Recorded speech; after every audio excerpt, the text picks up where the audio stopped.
Anak-anakku sekalian, Assalamualaikum warahmatullahi wabarakatuh. Bertemu lagi bersama saya.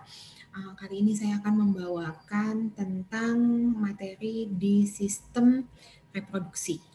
Ya, berikut akan saya tampilkan slide saya untuk bisa disimak bersama.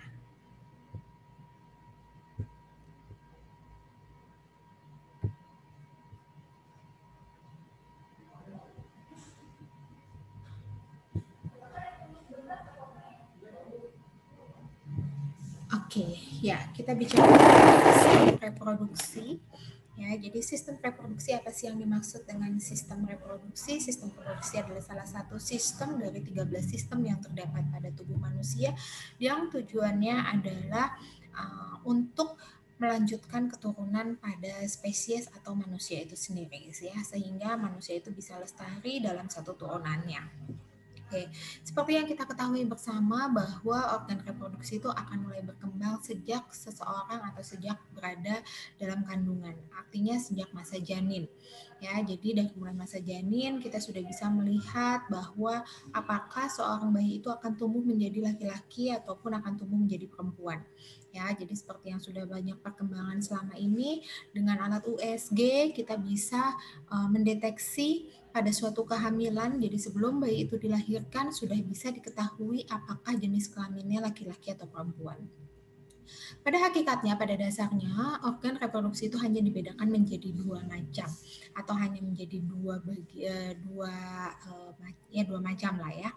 Oke, yaitu organ reproduksi wanita dan organ reproduksi pria. Ya, untuk selanjutnya pada sesi ini saya akan mulai membahas tentang organ reproduksi wanita.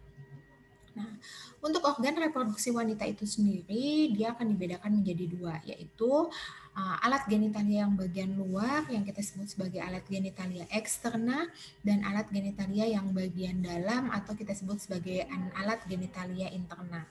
Jadi yang mana saja yang eksterna? Eksterna itu yang bisa dilihat dari luar, ya. Jadi yang bisa dilihat dari luar itu pada perempuan yaitu dimulai dengan mons pubis, ya. Jadi kita akan lihat langsung pada gambarnya. Nah, ini adalah gambaran alat genitalia pada wanita jika kita potong secara melintang. Ya, jadi kita bisa lihat ini adalah bagian dari alat genitalia yang eksterna. Ya, jadi di bagian luar sini, di pada bagian atas ada namanya mons pubis, di mana mons pubis itu isinya adalah jaringan lemak. Oke, kemudian di bawah dari mons pubis ada bibir kemaluan. Bibir kemaluan pada wanita itu ada dua, yaitu bibir kemaluan yang paling luar, yang besar itu kita sebut sebagai labia mayora, ya. Yang paling luar itu yang besar kita sebut sebagai labia mayora, di mana dari mons pubis sampai dengan labia mayora dia akan ditumbuhi oleh rambut pubis. Ya, rambut pubis atau bulu-bulu pubis. Ya, nah kemudian pada bagian yang lebih dalam dari labia mayora kita bisa ketemukan ada namanya labia minora. Ya, labia minora ini adalah bibir yang lebih tipis dibandingkan dengan bibir pada labia mayora. Kalau kita lihat pada gambaran ini, nah ini adalah gambaran organ genitalia eksterna. Ya, jadi ini adalah bagian mons pubis, kemudian bibir yang tebal atau yang besar itu disebut sebagai labia mayora. Di bagian dalamnya ada bibir yang lebih tipis itu yang disebut sebagai labia minora. Ya, nah kemudian kalau kita lihat lagi pada organ genitalia bagian masuk lagi ke lebih dalam, kita bisa lihat pada organ genitalia wanita nanti akan terlihat ada 3 lubang, ya. Namun sebetulnya yang pertama itu adalah bukan lubang, tapi dia adalah sebuah bangunan, ya, yang kita sebut sebagai klitoris. Jadi kalau kita lihat nih pada bagian wanita, ya, ada seperti 3 lubang di atas dari vagina. Itu yang pertama itu ada namanya klitoris, yaitu klitoris itu adalah organ sensitif untuk perangsangan pada wanita, ya. Nah, kemudian di bawah dari klitoris itu ada namanya uretra, di mana uretra itu adalah organ yang digunakan sebagai jalan keluar atau saluran keluar dari urin, ya. Nah, kemudian di bawah dari uretra ada lubang yang lebih besar, itulah lubang vagina. Ya, kalau kita lihat lagi Di bawah dari vagina ada lapisan otot. Lapisan otot itu namanya adalah perineum ya. Di bawah dari perineum nanti ada lubang lagi, itulah anus ya. Nah, jadi kalau kita lihat secara potongan melintang, inilah potongan melintang dari organ genitalia pada wanita. Nah, yang daerah yang ada kuningnya ini ya, yang lebih gemuk dibanding lain itu adalah mons pubis. Ya, kemudian turun ke bawah ada labia mayora. Di bagian lebih dalam dari labia mayora ini adalah labia minora. Ya, kemudian kalau kita lihat ada seperti 3 titik pada bagian dalam dari organ genitalia pada wanita. Yang paling bagian atas itu adalah namanya klitoris ya. Nah, kemudian di bawah dari klitoris ada lubang lagi. Itulah yang disebut sebagai uretra. Ya, jadi kalau kita lihat uretra itu ujungnya adalah vesika urinaria. Ya, nah di bawah dari uretra ada lubang lagi, itu namanya lubang vagina. Di mana lubang vagina akan berujung pada uterus atau pada rahim. Ya, nah kemudian ini adalah perineum ya, yang isinya lapisan otot dan dia akan berguna sebagai peluas jalan untuk proses kelahiran. Jadi kalau misalnya ada proses kelahiran untuk yang normal ya, kalau misalnya kepala bayi itu cukup besar untuk dapat melalui vagina, nah biasanya dia akan robek ke perineum atau kadang-kadang perineum ini yang sering kita lakukan perobekan untuk memperluas jalan lahir.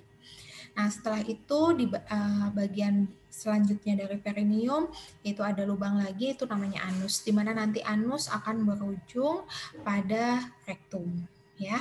Oke. Nah, kita mulai dengan alat atau organ genitalia eksterna. Ya, berikut adalah perinciannya atau berikut adalah penjelasannya dari gambar yang tadi. Yang pertama adalah mons pubis. Tadi saya bilang mons pubis itu isinya adalah jaringan lemak.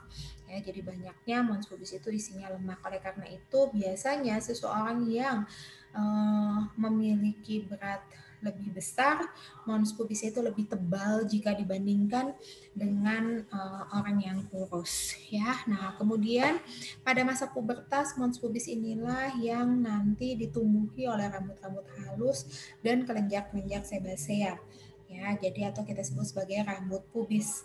Dan di situ juga terdapat kelenjar sebasea. Oleh karena itu, biasanya daerah genitalia bagian luar umumnya itu adalah daerah yang lembab. Ya, oke. Kemudian yang berikutnya, di bawah dari mons pubis ada yang berbelah seperti bibir. Ya, dia akan berbelah menjadi dua, itulah yang disebut sebagai labia mayora. Ya, di mana labia mayora sebetulnya hampir memiliki struktur yang sama dengan mons pubis.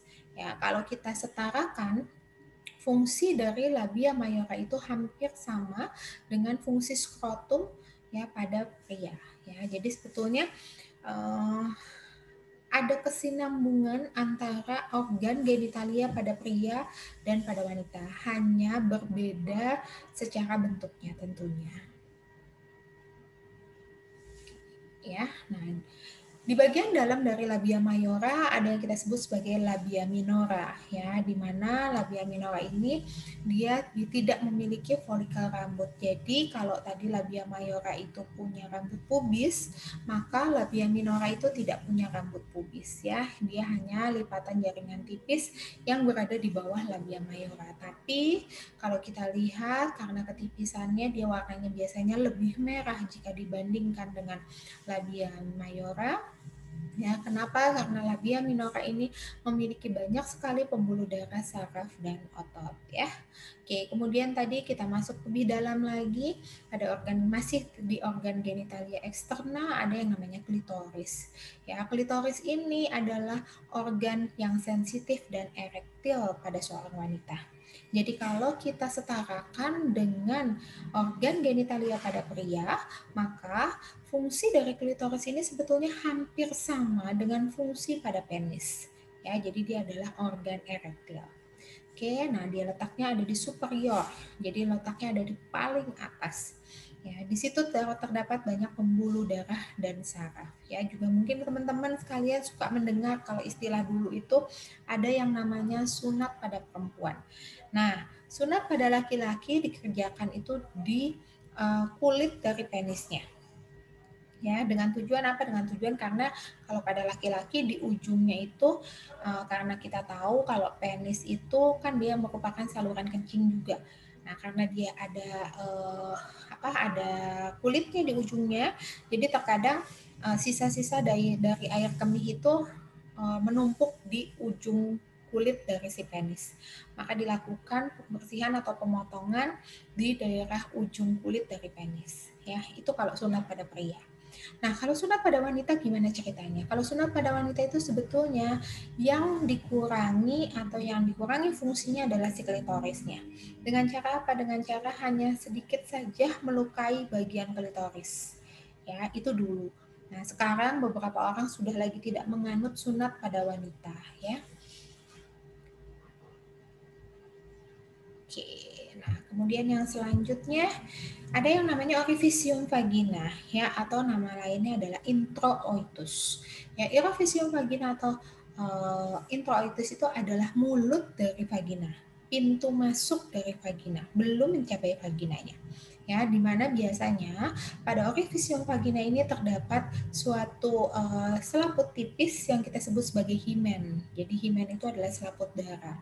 Ya, biasanya di masyarakat selaput darah ini dikenal sebagai selaput yang menandakan bahwa seseorang itu masih perawan atau masih virgin atau tidak. Ya, nah, jadi kalau kita lihat lagi, jadi dia pintu dari vagina itu biasanya sedikit seperti ada lapisan yang berkabut. Nah, ya, itu adalah tanda dari si himen atau selaput darah. Pada dinding-dinding dari orifisium vagina terdapat kelenjar-kelenjar, ya, di mana fungsi dari kelenjar itu adalah untuk memproduksi lendir atau memproduksi sekret pada saat terjadinya koitus. Ya, apa itu koitus? Koitus itu adalah senggama atau bersetubuh atau berhubungan seksual. Ya, jadi pada saat berhubungan seksual, seorang wanita itu harus memiliki lendir, nah, maka lendir itu akan dihasilkan oleh kelenjar yang terdapat di orifisium vagina. Nama kelenjar itu adalah kelenjar Bartolini, ya. Oke, kemudian yang berikutnya ada yang namanya perineum. Nah, tadi saya sudah menyebutkan ada perineum. Ya, apa itu perineum? Perineum itu adalah daerah yang isinya adalah otot, ya, yang berada di antara mulut vagina dan anus. Ya, tadi itu yang saya bilang, dia fungsinya biasanya kalau misalnya bayi lahirnya kebesaran, dia bisa kita jadikan jalan untuk memperluas supaya bayi itu bisa lahir. Ya, nah ini kalau kita lihat lagi strukturnya, ini saya bilang ini yang namanya mons pubis, ya. Jadi mons pubis, labia mayora, dia itu punya yang namanya akar rambut, ya. Dia yang punya namanya rambut-rambut pubis, ya. Jadi yang ditumbuhi rambut pubis itu adalah mons pubis dan labia mayora. Sementara labia minora yang ada di dalamnya dia tidak ditumbuhi oleh rambut pubis karena dia tidak punya folikel rambut. Ya, kan? Kalau kita lihat nih yang bagian paling atas itu yang disebut sebagai klitoris, ya. Kemudian di bawahnya dari klitoris itu ada uretra, ya. Kemudian di paling bawahnya lagi ada lubang yang lebih besar, itulah yang namanya vagina. Ya, nah kemudian ini adalah perineum, ini adalah anus, ya. Oke, itu adalah organ genitalia yang interna. Sementara organ genitalia yang interna, kita mulai dengan vagina. Ya, nah jadi yang kita suka bilang vagina. Nah, vagina itu bukan terletak pada organ genitalia eksterna. Jadi tidak bisa dilihat dari luar. Dia bisa dilihat kalau sudah ke dalam. Ya, jadi apa sih yang dimaksud dengan vagina? Vagina itu adalah sebuah saluran yang dilapisi oleh muskulus atau dilapisi oleh otot dan cairan lendir. Ya, nah jadi ototnya yang ada di dinding vagina adalah otot polos, ya, di mana otot polos ini memiliki sifat vagina ini memiliki sifat yang asam. Ya, jadi pH untuk vagina itu adalah pH yang asam. Kenapa vagina itu harus pH-nya asam? Karena vagina itu harus punya zat yang berfungsi untuk antibakteri. Ya, nah siapa dia? Itulah keasaman. Ya, jadi keasaman pada vagina dia memiliki fungsinya adalah untuk mencegah pertumbuhan bakteri di dalam organ genitalia. Seperti kita ketahui bersama, bakteri itu paling senang berkembang biak kalau dia daerahnya lembab, ya, kemudian daerahnya kotor, ya. Nah, maka daerah vagina adalah daerah yang senantiasa berlendir dan basah. Kalau dia nggak punya zat untuk sebagai antibakteri, maka dia akan terus-terusan terinfeksi. Ya, oke. Nah, jadi yang berfungsi untuk sebagai antibakterinya adalah si keasaman pada vagina. Fungsi dari vagina apa saja? Yang pertama, fungsi dari vagina adalah mengeluarkan cairan vagina, termasuk mengeluarkan darah pada saat menstruasi. Ya, jadi misal nih nanti pada waktu kalian sudah melahirkan, nah kemudian pasca melahirkan keluar darah, terus kadang-kadang keluar darah tuh nggak mau kencing, kenapa? Karena takut. Ya, nah padahal nggak usah takut, kenapa? Kalau pada wanita yang namanya organ genitalia, yang namanya organ reproduksi itu berbeda dengan organ urinaria, ya. Jadi jalannya itu jauh.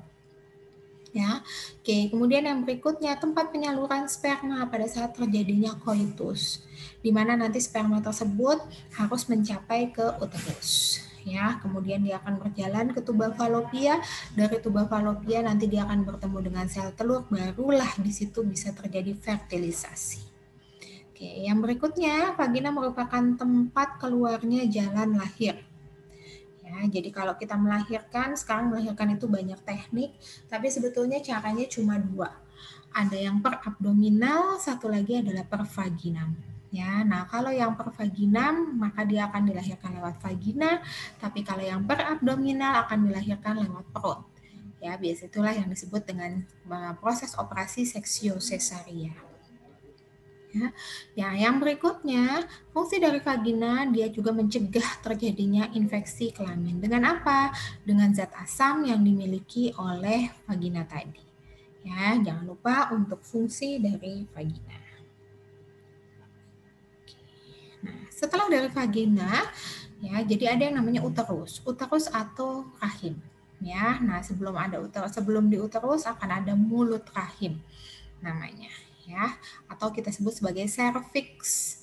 Nah, untuk uterus itu apa sih? Uterus itu adalah organ yang normalnya organ itu hanya seperti buah pir saja.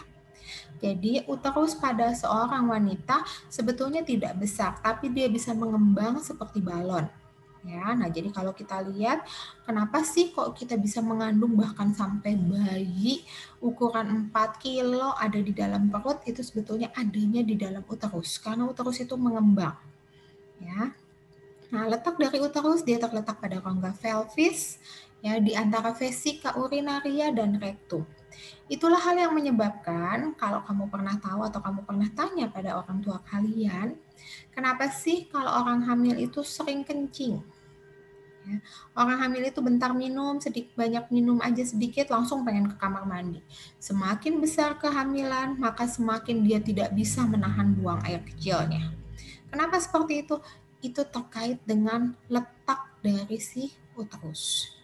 Karena uterus terletak di antara vesika urinaria dan rektum, maka di saat uterus itu membesar, maka dia akan menekan baik ke vesika urinaria maupun ke rektum.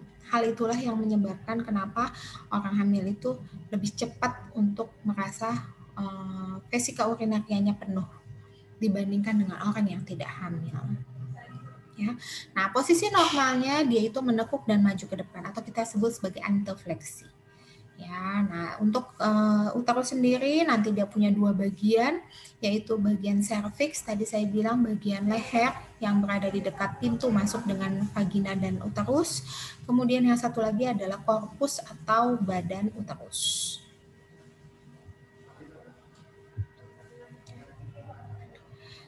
Untuk susunan dari dinding uterus itu dari luar ke dalam dia dilapisi oleh berbagai lapisan, dilapisi oleh 3 lapisan. Jadi kalau kita lihat kalau ditanya apa sih lapisan-lapisan dari dinding uterus? Jadi ada 3 lapisan dari dinding uterus. Yang pertama adalah lapisan perimetrium, yaitu lapisan yang terdapat pada bagian paling luar dari uterus. Lalu ada yang namanya myometrium. Myometrium itu adalah lapisan yang tengah yang isinya adalah otot polos. Ya, dan myometrium inilah yang akan mengalami penebalan pada saat terjadinya kehamilan. Kenapa? Karena pada saat terjadi kehamilan, di dalamnya ada bayi itu yang harus dilindungilah oleh myometrium. Kemudian yang berikutnya ada yang namanya endometrium. Endometrium itu lapisan yang paling dalam dari uterus. Yang terbanyak dari lapisan endometrium adalah pembuluh darah. Nah, jadi kalau kalian atau kita yang perempuan suka setiap bulan mengalami menstruasi atau haid, nah apa itu menstruasi atau haid? Menstruasi itu adalah suatu keadaan di mana terjadi luruhnya dinding endometrium. Ya, nah karena dia luruh dindingnya dan kita tahu bahwa susunan dari endometrium itu banyaknya adalah pembuluh darah, maka pada saat dindingnya luruh secara otomatis dia akan melukai pembuluh darah yang terdapat di dindingnya. Hal tersebutlah yang menyebabkan terjadinya menstruasi. Ya, menstruasi itu berdarah ya karena memang si pembuluh darah pada dinding endometriumnya itu luka, ya, atau meluruh.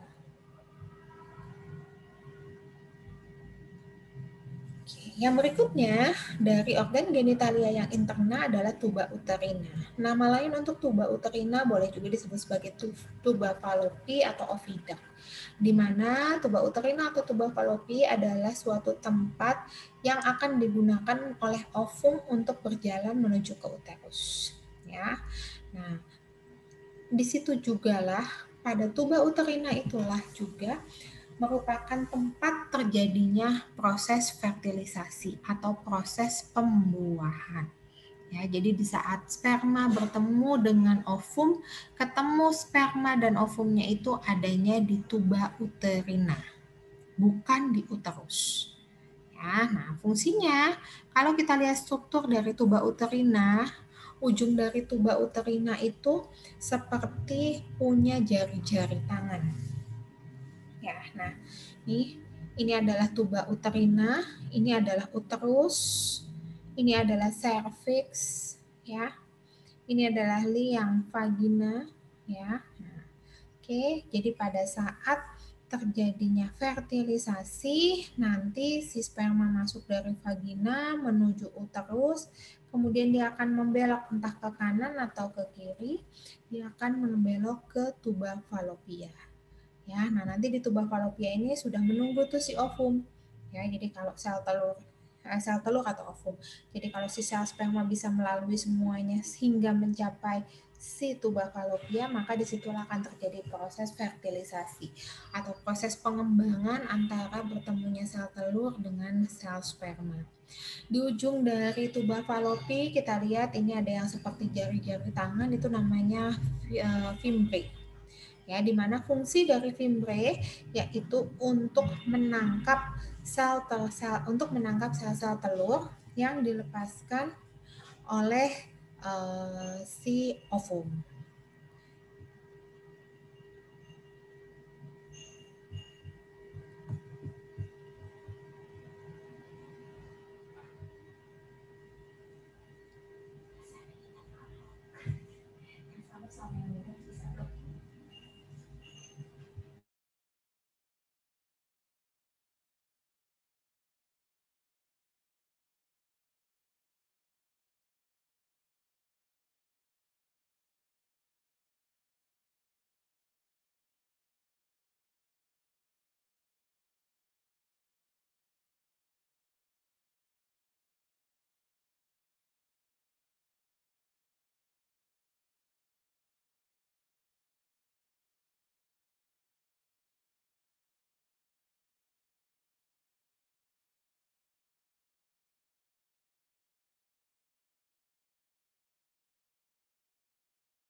Nah, kita masuk pada tuba uterina atau tuba falopia atau tuba oviduct ya. Nah, tadi saya bilang sampai di oviduct merupakan tempat terjadinya fertilisasi atau tempat terjadinya pertemuan antara sel telur dengan sel sperma.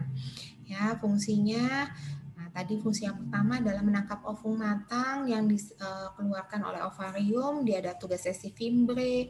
Kemudian dia fungsi dari oviduct juga menyalurkan sperma ya, dan sebagai tempat konsepsi.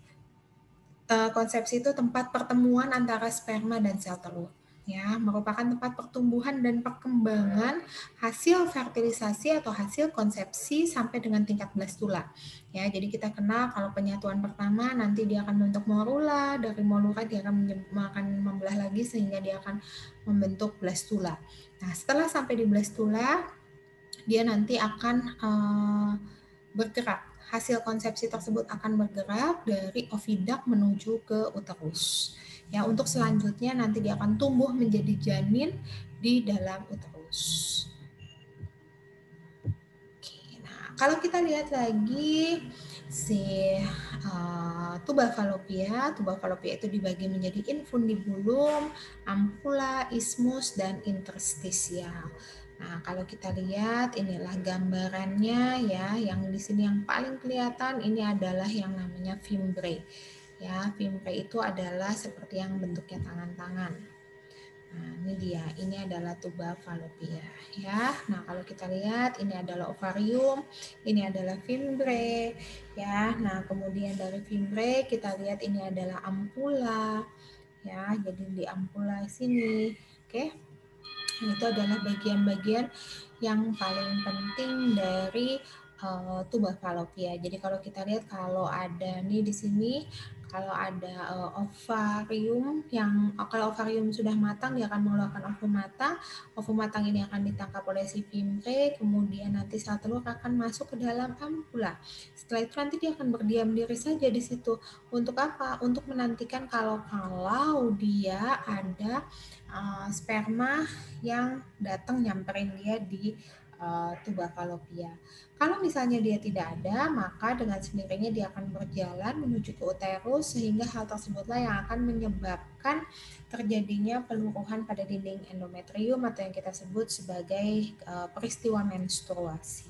Tapi kalau terjadi konsepsi, maka akan ada sperma bertemu dengan ovum, kemudian terjadi proses fertilisasi, dia akan memecah menjadi morula. Setelah morula dia akan memecah menjadi blastula, kemudian dari blastula dia akan masuk untuk nantinya berimplementasi atau menempel pada uterus.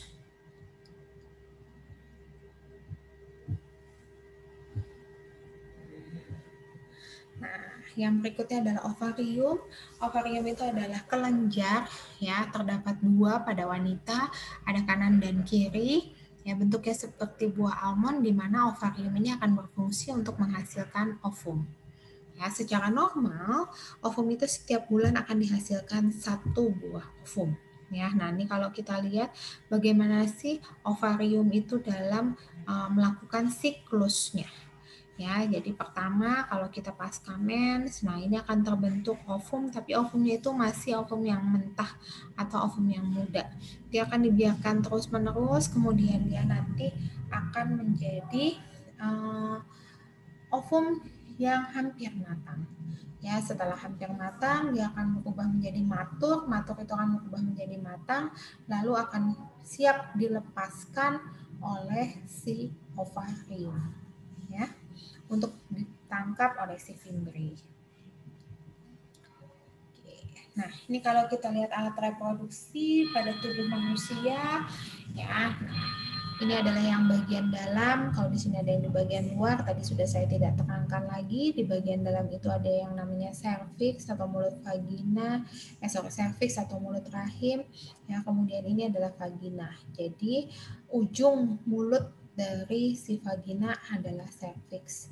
Ya, kemudian ini adalah cervixnya. Cervix itu adalah uterusnya. Ya, nah kemudian ini yang seperti bajak laut atau setirnya bajak laut itu adalah tuba falopia. Ya, nah di ujung dari tuba falopia ada fimbre, lalu dekat situ ada yang namanya ovarium.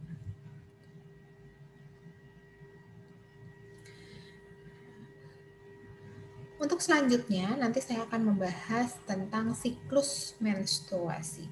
Sebelum saya membahas tentang siklus menstruasi, saya ingin kalian semua atau teman-teman semua bisa membuat diagram. Bisa membuat diagram apa yang terjadi dengan proses menstruasi. Ya, jadi tugasnya hari ini adalah kalian membuat diagram atau membuat gambar yang isinya adalah tentang proses terjadinya menstruasi, ya, bukan tulisan tapi gambar, ya, gambar atau diagram proses terjadinya menstruasi. Kemudian gambar itu boleh nanti ditandatangani oleh orang tua untuk saya kasih waktu sampai besok, untuk besok diupload secara bersama-sama ke dalam Google Classroom. Untuk uploadnya sendiri nanti saya akan infokan pukul berapa kalian bisa mengupload. Ya, mungkin itu saja dulu sebelum nanti saya lanjutkan pada sistem atau pada siklus menstruasi yang sebelumnya saya mau kalian mempelajari dulu. Komponen yang harus ada pada pengerjaan tugas sistem reproduksi khususnya yang pada siklus menstruasi adalah kalian harus tahu fase-fase apa sajakah yang terjadi pada siklus menstruasi, kemudian ada peranan hormon apa sajakah yang akan terbentuk pada terjadinya proses menstruasi. Ya. Mungkin itu saja dulu dari saya supaya bisa dikerjakan bersama dulu sehingga besok pada saat kita bertemu lagi semuanya sudah memiliki gambaran tentang bagaimana sih sebetulnya proses menstruasi itu bisa terjadi. Ya, mungkin sampai ketemu pada pertemuan selanjutnya. Terima kasih atas segala partisipasinya. Sehat selalu. Wassalamualaikum warahmatullahi wabarakatuh.